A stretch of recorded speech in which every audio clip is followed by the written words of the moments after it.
ప్రైజ్లో ఆశ 11వ సంవత్సరం వయసులో మెసేజ్ తీసుకొచ్చి మళ్ళీ దాంట్లో నీళ్లు పోసి మళ్ళీ మెత్తగా చేసి రాళ్ళు తీసి మళ్ళీ సారు వేసి పెట్టి దాన్ని మళ్ళీ తిప్పుతుంటే అప్పుడు ఆయన కోరుకున్న రూపాన్ని సంపాదించుకోవాలి. అయితే దేవుడు కూడా మనిషిని తనకి ఇష్టమైన రూపంలో చేసుకున్నాడు. మనం ఆదికాండం చూసినట్టయితే 2వ అధ్యాయం 7వ వచనంలో దేవుడు చెప్తుంది ఏంటంటే, మానవుడుని దేవుడు తన స్వరూపంలో నిర్మించుకున్నారు. దేవుడైన యెహోవా 2:7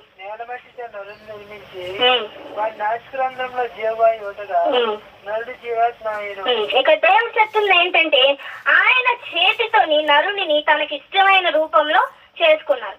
అయితే ఈ మట్టి నుండి తీసి నరుని తనకి ఇష్టమైన రూపంలో చేసుకుని జీవాత్మను వదగా నరుడు జీవాత్మ ఆయన. అయితే ఈ నరుడు జీవాత్మ అయిన తర్వాత దేవుడు కోరుకుంది ఏంటంటే, ఈ వ్యక్తిని నేను వాడుకోవాలి, ఈ వ్యక్తిని నాకు ఇష్టమైన విధంగా నేను అతన్ని నడిపించుకోవాలి, నాకు ఇష్టమైన దారిలో మార్గంలో నడిపించుకుని నా దగ్గర చేర్చుకోవాలని దేవుడు ఆశించారు. అయితే ఈ నరుడు ఏం చేస్తున్నాడంటే, నాకు నువ్వు వద్దు ప్రభు అని చెప్పి దేవుడు తిన్నగా వెళ్ళమంటే అడ్డద్రోవలు తొక్కుతున్నాడు. ఇలా చేయడం వల్ల దేవుడికి ఏమనిపిస్తుంది అంటే, ఎందుకు అసలు నేను ఈ నరుని చేశాను అని దేవుడు దుఃఖక్రాంతిలో ఉన్నారు. ఆ ఆది కాండంలో కూడా దేవుడు ఈ నరుని చేసినందుకు దుఃఖించి వారందరినీ జలప్రలయంతో నాశనం చేసేస్తారు. అయితే దేవుడు కోరుకుంటుంది ఏంటంటే, ఈ ప్రజలందరినీ నేను తయారు చేసిన కుండలు వారు. దేవుడు ఒక దగ్గర చెప్తుంది ఏంటే, మనందరూ ఆయనకి కావలసిన కుండలు అని దేవుడు చెప్తున్నాడు. అయితే ఈ కుండల్లోని దేవుడు మంచినీటిని పోసి మంచిగా వాడుకోవాలని ఊహించుకుంటే, ఈ కుండలు ఏం చేస్తున్నాయి అంటే దారి తప్పుతున్నాయి.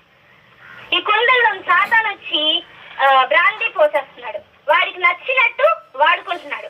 దేవుడు ఒక విధంగా వాడుకోవాలని కోరుకుంటే ఈ కుండల్లోని సాతాను ఇంకేదో పోస్తున్నాడు. మనం చూసినట్టయితే దానియేలు గ్రంథం 5వ అధ్యాయం 2వ వచనం చూద్దాం. దానియేలు 5వ అధ్యాయం 2వ వచనం.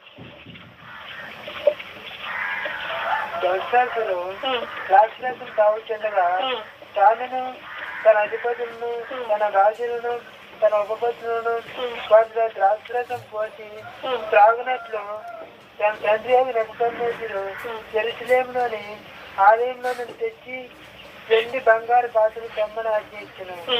ఇక్కడ బెల్షస్సర్ రాజు ఏం చేశాడంటే, ఆయన రాజ్యంలోని ఒక చిన్న పార్టీ లాంటిది పెట్టుకున్నాడు. పెట్టి అందరు అధిపతుల్ని పిలిపించి, రాళ్ళందరినీ పిలిపించి, మంత్రులందరినీ పిలిపించి, వీరు ఏం తాగుతున్నారంటే ద్రాక్షారసం. అయితే ఈ ద్రాక్షారసం రాశారు కానీ దీని అర్థం ఏంటంటే వాళ్ళు బ్రాందీ తాగుతున్నారని చెప్పుకోవచ్చు మన భాషలో. అయితే ఈ తాగుతున్న రాజు ఏం చేశాడంటే, తన తండ్రి నెబుకద్నెజరు దేవుని ఆలయంలో పెట్టిన ఆ పాత్రలను తీసుకొని వచ్చాడు. దేవుని ఆలయంలో పెట్టిన పాత్రల్లోని పవిత్రమైంది, పరిశుద్ధమైంది, మంచిది, నీతి అయింది పోయవలసిన సమయంలో బెల్షస్సర్ రాజు ఏం చేశాడంటే ఈ బ్రాందీ విస్కీ అన్నవి అందులో పోసేశాడు. అయితే ఇక్కడ మనం చూసినట్టయితే ఈ విధంగా జరిగినప్పుడు దేవునికి చాలా కోపం వచ్చింది. దేవుడు ఏం చేశాడంటే ఆయన హస్తంతో మెనే టేకెల్ ఫారసీన్ అని ఆయన గోడ మీద శాసనాన్ని దేవుడు ఇచ్చారు. అయితే ఈ రాజుకి అర్థం కావట్లేదు ఏంటి అని చెప్పి అనేక మంది మంత్రగాళ్ళని, అనేక మంది వేరు వేరు మంత్రాలు చేయవారు అందరినీ పిలిపించి దీని అర్థం ఏంటో మీరు చెప్పండి, అర్థం చెప్తే మీకు నేను నార వస్త్రాలు ధరింపజేస్తాను, ఈ ఇజ్రాయేలుకి 3వ రాజుగా మిమ్మల్ని ఎన్నుకుంటాను, కాబట్టి మీరు దీని అర్థం ఏంటో చెప్పండి అంటే ఒక్కరు కూడా చెప్పలేదు. ఎంతో ప్రయత్నం చేశారు కానీ ఎవరికి దాని అర్థం తెలియదు. ఎందుకంటే ఈ రాత ప్రజలు రాసింది కాదు కానీ దేవుడు రాసిన రాత. అయితే వీరెవరికి అర్థం కాకపోతే దానియేలు మాత్రం వచ్చి దాని అర్థం ఏంటో ఈ రాజుకి తెలిపినప్పుడు రాజు హృదయము గడగడలాడిపోయింది, ఆయన వణికిపోయాడు. అంటే దేవుడు దీని అర్థం ఏంటంటే, దేవుడు నిన్ను త్రాసులో పెట్టి చూసాడు కానీ నువ్వు త్రాసులో తేలిపోయావు. నీలో సరిపడినంత బలం లేదు, నీలో ఆత్మ అభిషేకం సరిపడినంతగా లేదు, నువ్వు తేలిపోయావు. కాబట్టి నీ రాజ్యం నీ దగ్గర ఉండదని దేవుడు ఒక శాసనాన్ని రాసేసాడు. అయితే ఇక్కడ జరుగుతుంది ఏంటంటే, ఈ రాజు ఏం చేస్తున్నాడంటే పవిత్రమైన పరిశుద్ధమైన పాత్రలోని ఆ ద్రాక్షారసం అనగా ఈ బ్రాందీ విస్కీ లాంటివి పోసేసాడు. అయితే మన జీవితాల్లో కూడా కొంతమంది అంటారు ఎందుకని తాగకూడదు. బైబిల్లో ఒక మాట ఉంది, తిమోతికి పౌలు ఒక మాట చెప్తాడు, నీ కడుపు జబ్బు నిమిత్తం ద్రాక్షారసం పుచ్చుకొనుము అనే వాక్యం ఉంది. అయితే చాలా మంది త్రాగబోతున్నారు ఏమంటారంటే, మరి ఈ వాక్యం ఉంది కదా, దేవుడు కూడా ద్రాక్షారసం తాగమని చెప్పారు కదా, తాగితే ఏముంది అన్న. అయితే ఇక్కడ దీనికి అర్థం ఏంటంటే, పౌలు నువ్వు బ్రాందీ విస్కీ తాగని చెప్పలేదు, కానీ ద్రాక్షారసం తాగమని చెప్పారు. అది కూడా పుల్లని ద్రాక్షారసం, అది పులకంట ఉండాలి, పులిసిపోకూడదు. ఆ ద్రాక్షారసం మనం అందరం తాగొచ్చు. దాని ద్రాక్ష పళ్ళని జ్యూస్ చేసుకుని తాగితే అందులో ఏ తప్పు లేదు. కానీ దాన్ని పులబెట్టి అదంతా కుళ్ళిపోయిన తర్వాత తాగితే అదొక మత్తుని కలుగు చేస్తుంది మనిషికి. మనిషి ఆ సమయంలో ఏం చేస్తారో ఎవ్వరికి తెలియదు. అయితే ఈ మాటని అనేక మంది తీసుకుని పౌలే చెప్పాడు తిమోతికి ద్రాక్షారసం తాగమని, మేము తాగితే తప్పేంటి అని చాలా మంది అడిగేవాళ్ళు ఉన్నారు. అయితే ఇక్కడ చెప్పబడింది ఏంటంటే, ద్రాక్షారసం తాగు, ద్రాక్ష పళ్ళను నువ్వు జ్యూస్ గా చేసుకుని తాగే తప్పులేదు, కానీ దాన్ని పులబెట్టకు. కుళ్ళిపోయినంత వరకు వేచి ఉంటే అది ఒక మత్తుని మనిషిలో పెట్టి సాతాను రావడానికి అనుమతిగా ఉంటది. మనకి ఈ 5 జ్ఞానేంద్రాలు ఏంటంటే సాతానికి దారి లాంటివి. మన నోరు, కళ్ళు, చెవులు, ఈ 3 ఈ సాతానికి గేట్లు లాంటివి. ఇవి మనం తెరిచామంటే వాడు వస్తాడు తప్పకుండా. ఈ నోటి ద్వారా చెడ్డ మాటలు ఆడినా, చెడ్డ పుచ్చుకున్నా, చెడ్డ మాటలు మనం ఎవరితోనైనా ఎప్పుడైనా ఆడినా సాతానికి ఒక గేటు లాగా ఉంటది. ఈ చెవుల ద్వారా తప్పుడు మాటలు విన్నా, ఎవరైనా తప్పుడు వేషాలు మనం వినినా అదేంటంటే సాతాన్ని ఆహ్వానించే గేటుగా ఉంటది. మనం తలుపు వేస్తే ఏ కుక్క రాదు, కానీ తలుపు తెస్తే కుక్కలన్నీ ఇంట్లోకే వస్తాయి. అయితే ఈ సాతాను వెతుకుతూ ఉంటాడు నేను ఎక్కడికి వెళ్ళాలా అని. మన గేటులు మాత్రం తెరిచుంటే నా కోసం ఆహ్వానం ఉందని మన లోపలికి వచ్చేస్తాడు. మన చూపుల ద్వారా కూడా చెడును చూసినట్టయితే ఏదైనా చెడు జరుగుతుందంటే మనం కళ్ళు మూసుకొని పక్కకు తప్పుకోవాలి. ఎందుకంటే ఈ లోకం అంతా పాపంతో నిండిపోయింది. పాపం లేని ప్రదేశం ఎక్కడా ఉండదు. పాపం ఆ లోకం అంతట్లో పాపం బాగా విస్తరించి ఉంది. నేను పాపం లేని స్థలానికి వెళ్తాను, అక్కడ ఉండొచ్చు కదా అంటే పాపం లేని స్థానం ఇక్కడ లేదు. లోకమే పాపం. దేవుడు యెహెజ్కేలుతో అంటాడు, నువ్వు గచ్చ పొదల మధ్యలో ఉన్నావు, ముళ్ళ చెట్ల మధ్యలో ఉన్నావు, తేలుల మధ్య సంచరిస్తున్నావు కాబట్టి జాగ్రత్త అని దేవుడు చెప్తాడు. ఈ లోకం అంతా పాపం అంటే ముళ్ళ పొదలు, గచ్చ పొదలతో నిండిపోయింది, అంత తేలులతో, పావులతో నిండిపోయింది. అయితే ఇలాంటి లోకంలో మనం బ్రతుకుతున్నాం కాబట్టి జాగ్రత్తలు మనం వహించాలి. ఎందుకంటే లోకం అంతా పాపంతో నిండుకుంది. ఎక్కడ చూసినా కామమే కనిపిస్తుంది, మంచిదంటూ ఎక్కడ కనిపించట్లేదు. మనం జాగ్రత్తగా దేవుని ఆత్మను పొందుకొని జాగ్రత్తగా ఉంటే వీటిలన్నిటి నుండి తప్పించుకోగలం. చేప ఉప్పు నీటిలో ఉంటది కానీ ఉప్పు నది అంటించుకోదు. చేప ఉప్పు నీటిలోనే బతికింది కదా, చేపను తెచ్చి నేను కోసేసి కూర వండేస్తాను ఉప్పు గంట అంటే ఎలా ఉంటది? కూర అంతా చేపగా ఉంటది. ఎందుకు? చేప మరి ఉప్పు నీటిలోనే ఉంది కదా, ఉప్పు నీటినే తాగుతుంది, ఉప్పు నీటినే ఆస్వాదిస్తుంది. మరి ఎందుకు అది ఉప్పుగా లేదంటే అది ఆ మలినాన్ని అంటించుకోదు. ఆ మలినాన్ని అది ఎప్పుడు అంటించుకోదు, కానీ అది జీవిస్తుంది మలినమైన లోకంలోనే. మనం కూడా ఈ లోకం అంతట్లో మలినంగానే మలినమైన లోకంలో జీవిస్తున్నాం. అంత పాపమే ఉంటది, కానీ మనం పరిశుద్ధంగా జీవించడమే గొప్ప. పాపం లేని లోకంలో పవిత్రంగా జీవించడం గొప్ప కాదు. ఆదాము అవ్వలకి దేవుడు ఆ మంచి చెడుని తెలియజేసే చెట్టుని పెట్టారు. అయితే ప్రభా చెట్టు ఎట్టకంటే వాళ్ళు పరిశుద్ధంగా ఉంచచ్చు కదా అంటే ఆ చెట్లు వాళ్ళ గొప్పతనం ఏముంది? ఆ చెట్టు ఉన్నప్పుడు వాళ్ళు తప్పు చేయకుండా ఉంటే అదే గొప్పతనం. మనకు కూడా పాపం కనిపిస్తూనే ఉంది, కానీ దాన్ని చేయకపోవడమే గొప్పతనం. దేవుడు కోరుకుంటుంది కూడా అదే. ఆయన లోకంలోకి వచ్చినప్పుడు కూడా లోకం అంతా పాపంతో నిన్న ఆయన మాత్రం పాపం చేయకుండా జీవించారు. అట్టి జీవితాన్ని మనలో దేవుడు కోరుతున్నారు. అయితే ప్రజలు ఏం చేస్తున్నారంటే ఈ పాత్రల్లోని చెడువన్నీ పోసేస్తున్నారు. దేవుడు అనుమతించలేనివన్నీ వారి జీవితాల్లోకి వాళ్ళే ఆహ్వానించుకుంటున్నారు. అయితే ఇక్కడ ఈ బెల్షెజర్ రాజు ఏం చేశాడంటే ఆ ద్రాక్ష రసాన్ని పవిత్రమైన పాత్రల్లో పోసేసాడు. మన పాత్రలు కూడా దేవుడు ఏం చెప్తున్నాడంటే నీ హృదయమైన ఆలయం, నీ హృదయమైన ఆలయం కనుక నీ హృదయంలోనే నేను జీవిస్తాను. దాన్ని మలినం చేసావనుకో నేను నిన్ను మలినం చేసేస్తాను, నిన్ను నేను పాడు చేస్తాను. నా ఆలయాన్ని పాడు చేయకు. నా ఆలయం అన్నది నేను అక్కడ జీవిస్తాను, దాన్ని నువ్వు ఎన్నడూ పాడు చేయకుండా దేవుడు చేస్తున్నాడు. కాబట్టి మన హృదయం ఆయనకి ఒక పాత్రగా ఉండాలి. అయితే దేవుడు నాతో ఈ విషయం మాట్లాడినప్పుడు ప్రభా అయితే ఇప్పుడు ఏం చేయాలి? సాతానంలో బ్రాందీ పోస్తాడు అంటున్నావు, విస్కీ పోస్తాడు అంటున్నావు, మరి ఇప్పుడు ఏం చేయాలని అడిగితే దేవుడు చెప్తుంది ఏంటంటే చాలా మంది ప్రజలు ఈ పాపం అంతా మనసులో ఉంచుకొని ప్రభా నీ వాక్యం నాకు ఇవ్వంటారు. అయితే ఆ విధంగా వచ్చిందంటే దాంట్లో ప్రయోజనం ఉంటుంది. మొదటిగా ప్రజలు ఏం చేయాలంటే ప్రభా నాలో ఉన్న పాపాన్ని ముందు తొలగించు. ఆ పాపం తొలగించినప్పుడు మన హృదయము ఖాళీగా అవుతుంది. ఆ ఖాళీగా అయినట్లయితే మనం వేరేది ఏమైనా పోయగలం. ఒక బకెట్ నిండుగా ఉంది, అందులో ఇంకా నీరు పోస్తే ఆ నీరు బయటికే ప్రవహిస్తుంది కానీ బకెట్ లో ఉండదు. కాబట్టి మన హృదయాన్ని ముందు మనం పాపం నుండి కడుక్కోవాలి, క్లీన్ చేయాలి. అయితే ఇప్పుడు ఏం చేయాలి అంటే ఆ పాత్రని ద్రాక్షారసం తీసేస్తాం కదా, డైరెక్ట్ గా వాక్యం కాకుండా ముందు ఏం చేయాలంటే ఆ పాత్రని కడగాలి. ద్రాక్షారసం వేసిన తర్వాత తీసేసిన దాని గుణగణాలు తప్పకుండా లోపల ఉంటాయి. ఆ గుణగణాలు పోయినంత వరకు మనం దాన్ని కడుగుతూనే ఉండాలి. ఒక గిన్నెలో మనం అన్నం తిన్నాం, అన్నం తినేసి అంతా క్లీన్ అయిపోయింది గిన్నె, దాన్ని కడకంట వేసామంటే ఏమవుతుంది? వాసన వస్తుంది. ఎందుకంటే ఆ ఇంగిల్ గుణాలన్నీ దాంట్లోని ఉన్నాయి. దాన్ని మనం కడిగి అప్పుడు వేరేగా దాన్ని ఉంచాలి. అయితే ఈ హృదయాన్ని మనం ఒకసారి పాతదంతా తీసేసుకొని అలాగ ఉంచామనుకో, అదేమవుతుందంటే గుణగణాల వల్ల కుళ్ళు కంపు కొడుతుంది. కడుక్కోకపోతే ఆ హృదయము కుళ్ళి వాసన వచ్చి దేవునికి అసహ్యంగా ఉంటది. అయితే దేవుడు చెప్తున్నారు ఏమంటే, నీ హృదయాన్ని నువ్వు ముందు శుభ్రపరచుకో.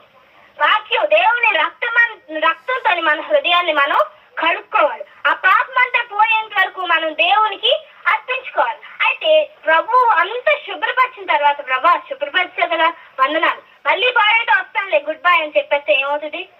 సాతాను ఇంకో 7 దెయ్యాలు తీసుకొని వస్తాడు.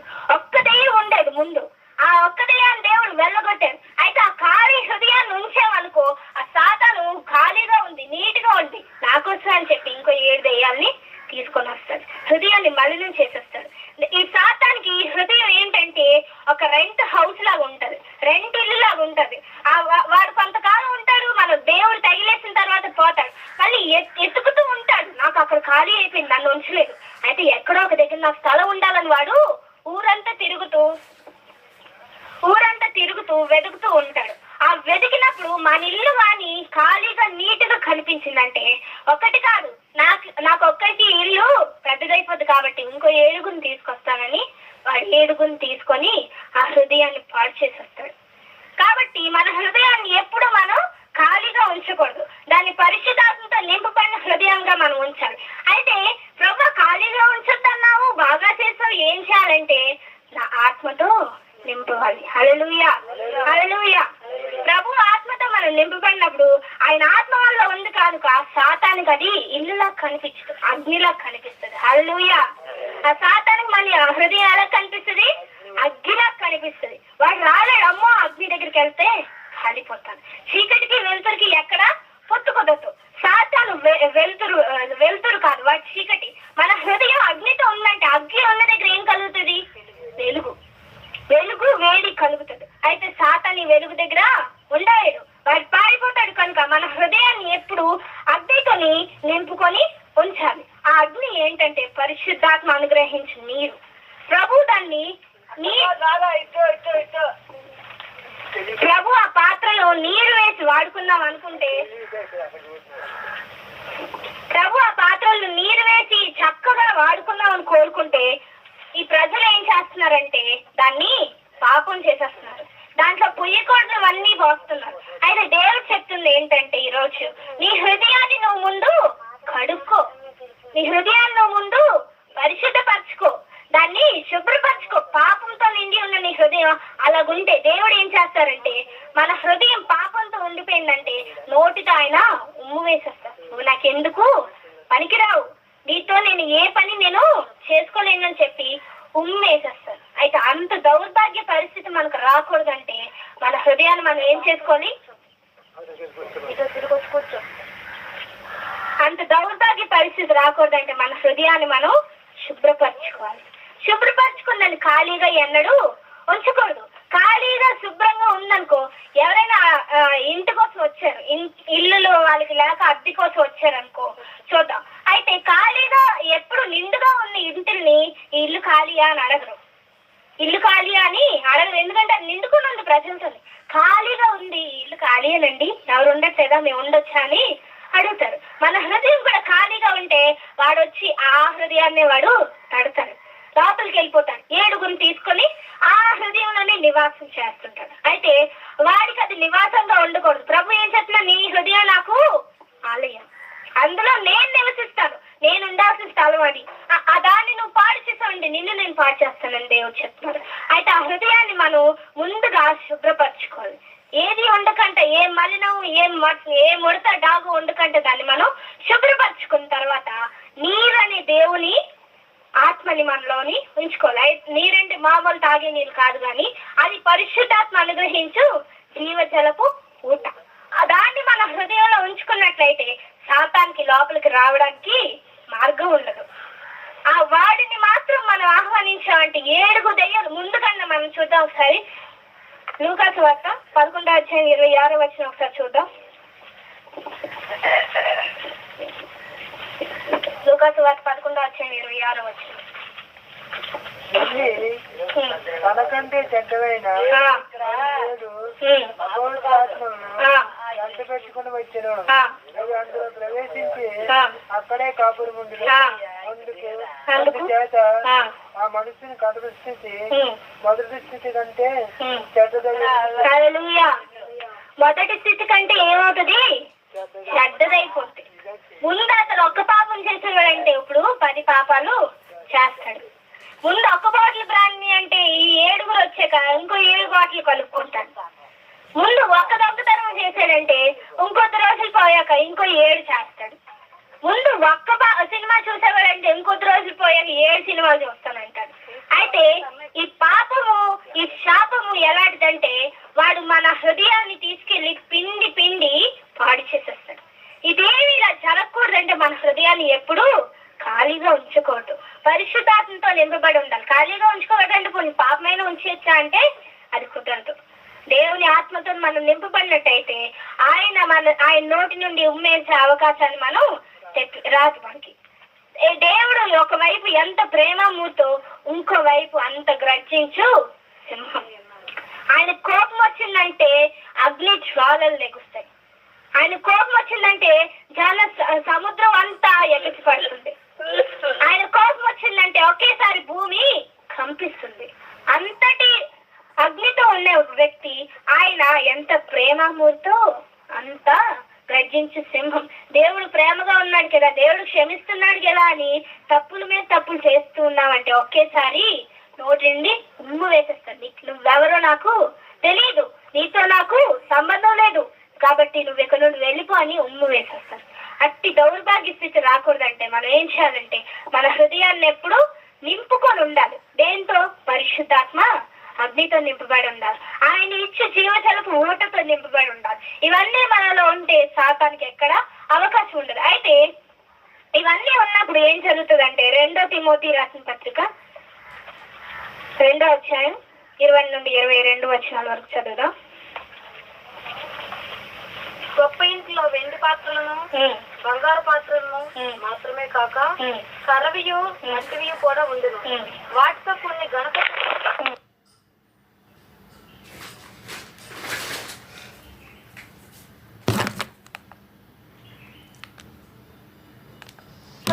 పట్టుకుని ఎడగ వాడు పరిశుద్ధ పరచబడి యజమానుడు వాడి వద్దకు అర్హతైన ప్రతి సత్కార్యములకు సిద్ధపరచబడిన ఘనత నిమిత్తము పాత్ర ఉండును. ఏ పాత్రగా ఉంటది? ఘనత నిమిత్తమైన పాత్ర. హల్లెలూయా, హల్లెలూయా. మనం పరిశుద్ధాత్మ అగ్నితో నింపబడినట్టయితే దేవుడు అటు ఇటు పారేసే కుడితేసే పాత్రగా కాకుండా ఘనతకు వాడే పాత్రగా ఉంటది అది. అయితే అట్టి విధంగా మనం మారాలంటే మనం దేంతో నింపబడాలి? ఆత్మతో. ఎన్నడూ మన హృదయాన్ని ఖాళీగా ఉంచుకోండి.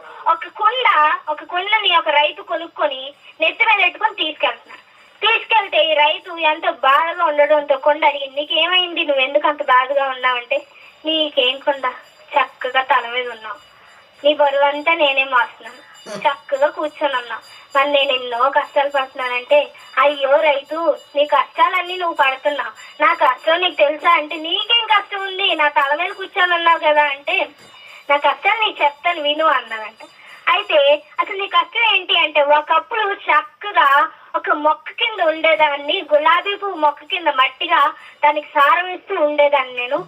అయితే సడన్ గా నన్ను కొంతమంది వచ్చి మొక్క నుండి వేరు చేసి తీసుకెళ్తారు. నాకు ఎంతో బాధ అనిపించింది. ప్రభా ఏంటిది, ఎందుకు నన్ను ఇలా చేస్తున్నావు అంటే, నీ మేలు కోసం ఊరుకోను ప్రభు అన్నారట. అయితే ప్రభు మేలుకు అన్నారు కదా అని చెప్పి ఊరుకుంటే దాన్ని తీసుకెళ్లి దాన్ని నీళ్ళొంపేసి అందరూ కలిపి దాన్ని తొక్కేస్తున్నారట. ప్రభా ఏంటి ప్రభా ఇది మేలు కన్నావు, నన్ను ఎలా తొక్కేస్తున్నారు, చచ్చిపోతున్నాను ప్రభా, నొప్పులు వచ్చేస్తున్నాయంటే నీ మేలు కోసం ఊరుకో అన్నారట. అందరూ తొక్కి తొక్కి తొక్కి తొక్కి తొక్కి మెత్తగా చేసి దానిని పక్కకు పెట్టారంట. అమ్మయ్య అయిపోయిందా, నీకు సుఖం అయిపోయింది కదా అంటే, ఊరుకో నువ్వు ముందు విను ఆ తర్వాత చెప్తూ గాని అన్నారు. అయితే ఇంకేమైంది అంటే, నన్ను తీసుకెళ్లి రైతు సార్ మీద పెట్టి గిరగిరా తిప్పేశాడు. ప్రభా కళ్ళు తిరిగేస్తున్నాయి, ఎక్కడికి వెళ్ళాలి అంటే, నీ మేలు కోసమే ఊరుకో, నీ మేలు కోసమే జరిగిస్తున్నాను. ప్రభా తల తిప్పేస్తుంది, కళ్ళు తిరిగేస్తున్నాయి, ఏం చేయలేకపోతున్నాను, గిరగిరా తిప్పేస్తున్నాడంటే, నీ మేలు కోసమే ఊరుకో అన్నాడు. అది సరే అని చెప్పి చేయి పెట్టి దాన్ని చక్కగా చేస్తే ఏం జరిగిందంటే, అది మళ్ళీ పడిపోయిందట. ప్రభా ఏంటిది శుభ్రంగా తిప్పేశాడు, నేను ఉండలేకపోతున్నానంటే, ఆ రైతు దాన్ని నీళ్ళు పోసి ఒక్క మొట్టిగా ఇచ్చాడట గట్టిగా. ప్రభా ఏంటంటే నా తల మీద ఇన్ని మొట్టికాయలు పడుతున్నాయంటే, మేలు కోసమే ఊరుకో అన్నారట. అయితే సరే అని మళ్ళీ సారం పైన పెట్టి మళ్ళీ గిరగరా తిప్పేస్తుంటే, ప్రభా కళ్ళు తిరిగిపోతున్నాయంటే, నీ మేలు కోసమే ఊరుకో అన్నారట. మొత్తానికి దానికి రావాల్సిన రూపు వచ్చింది. తీసుకెళ్లి పక్కన పెట్టినప్పుడు ఈ రైతు అన్నాడట, అయిపోయింది కదా సుఖపడ్డావు కదా అంటే, తర్వాత ఉండదు విను అన్నాడు. సరే అయితే ఈ పాత్రని కుండని పక్కకు పెట్టి దాన్ని కొద్ది రోజుల వరకు ఎండలో పెట్టారట. ప్రభా ఏంటిది మాడిపోతున్నాను ప్రభా, ఎండ సుర్రు అని కాస్తుంది, నన్ను ఎత్తి మీద కాసేస్తుంది, తట్టుకోలేకపోతున్నాను ప్రభా, నీ మేలు కోసమే ఊరుకో అన్నారట. సరే ప్రభా ఏంటి ఈ మేలు, ఇంతగా కష్టమా అంటే, మేలు కోసమే ఊరుకో అన్నారట. కొంతకాలం ఎండలో ఆరబెట్టిన తర్వాత దాన్ని తీసుకెళ్లి 2 మొట్టికాయలు వేసారట, గట్టిగా ఉందా లేదా అని. మళ్ళీ దాన్ని తీసుకెళ్లి దానిలాంటి ఇంకో నాటిని తీసుకెళ్లి కుంపట్లో పెట్టేశారట. ఏకంగా ప్రభా ఏంటిది, ఇప్పుడు వరకు ఎండలోనే అనుకున్నాను, ఏకంగా నన్ను కాల్చేస్తున్నారు ప్రభా, ఏంటిదండి మేలు కోసమే ఊరుకో అన్నారట. ఇది ఈ కుండకి ఆ మేలు ఏంటో అర్థం కాలేదు. అయితే నీ మేలు కోసమే దేవుడు నడిపిస్తూ ఆ కుంపట్లో 3 రోజుల వరకు పెట్టేశారట. ప్రభా 3 రోజులు అస్సలు తట్టుకోలేకపోతున్నాను, వేడిగా ఉందండి, మేలు కోసమే ఊరుకో అన్నారట. మొత్తానికి దాన్ని బయటికి తీసి పక్కన పెట్టాక అమ్మాయి అనుకుంది, మీ బాధలన్నీ తీరిపోయి కదా అని రైతు అంటే, ఇంకా ఉన్న విను అంటే, దాన్ని తీసుకెళ్లి మార్కెట్ లో పెట్టారు. మార్కెట్ లో పెడితే ఒక్కొక్కరు రాడు మొట్టకాయ ఎక్కడో వెళ్ళిపోవడం, చెక్ చేస్తున్నారు ఈ కొట్ల ఎలాగుందని, ఒక్కొక్కరు రాడు ఒక్క దెబ్బ ఇవ్వడం వెళ్ళిపోవడం, చెక్ చేయడం వెళ్ళిపోవడం.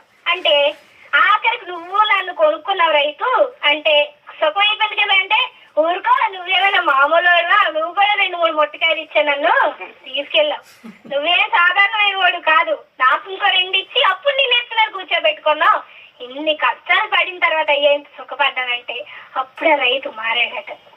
మనం చూసినట్టయితే మన జీవితం కూడా ఇలాగే అనేక బాధల్లో పడి వెళ్తుంటది. సుఖంగా ఉన్న మన జీవితం, యేసు ప్రభు నమ్ముకున్న కొందరు ఏమంటారంటే, యేసు ప్రభు నమ్ముకున్నాక నాకు కష్టాలు పెరిగిపోయి అంటారు. అవును, ఈ యేసు ప్రభు నమ్ముకునేక సాతాను ఎప్పుడు శోధిద్దామని చూస్తాడు. వాడు జోబిలో ఉన్నప్పుడు మనల్ని వాడు ఏమంటారు, కొడుకులవన్నీ ఇచ్చేస్తుంటాడు, కానీ వాడి దగ్గర నుండి పారిపోయిన తర్వాత మనల్నే గురి పెడతాడు. ఎలా లాగను, ఎలాగ వేరు చేయనని మనల్ని గురిపెట్టి చూస్తుంటాడు, మనకి అన్ని కష్టాలు ఇద్దామని చూస్తుంటాడు. అయితే అన్ని అనుభవించిన తర్వాత హాయిగా ప్రభు ఒళ్ళోకి చెబుతున్నాం. హల్లెలూయా, హల్లెలూయా. కష్టాలన్నీ ఈ లోకంలో పడిన తర్వాత యేసయ్య ఒడిలోకి మనం వెళ్ళిపోతాం. ఈ లోక యాత్ర ముగించుకొని ప్రభు చేతుల్లోకి మనం వెళ్ళిపోతే పరలోకంలో సుఖంగా ఉంటాం. ఏ బాధ ఉండదు, ఏ కష్టం ఉండదు, ఏ కన్నీరు ఉండదు, ఏ వేదన ఉండదు, వాళ్ళ గురించి వీళ్ళ గురించి బాధ అన్నది ఉండదు. నా ఇల్లు కూలిపోతేమో అని బాధ ఉండదు, నా ఇంటికి ఏమైనా అవుతుందేమో అని బాధ ఉండదు, నా బంధువులకి ఏమైనా అవుతుందో నాకేమైనా అవుతుందా అనే బాధ ఉండదు. ఈ లోక ప్రయాణాలన్నీ మనం పడిన తర్వాత ఆయన చేతిలోకి వెళ్ళి హాయిగా మనం ఉండే కాలం రాబోతుంది. హల్లెలూయా, హల్లెలూయా.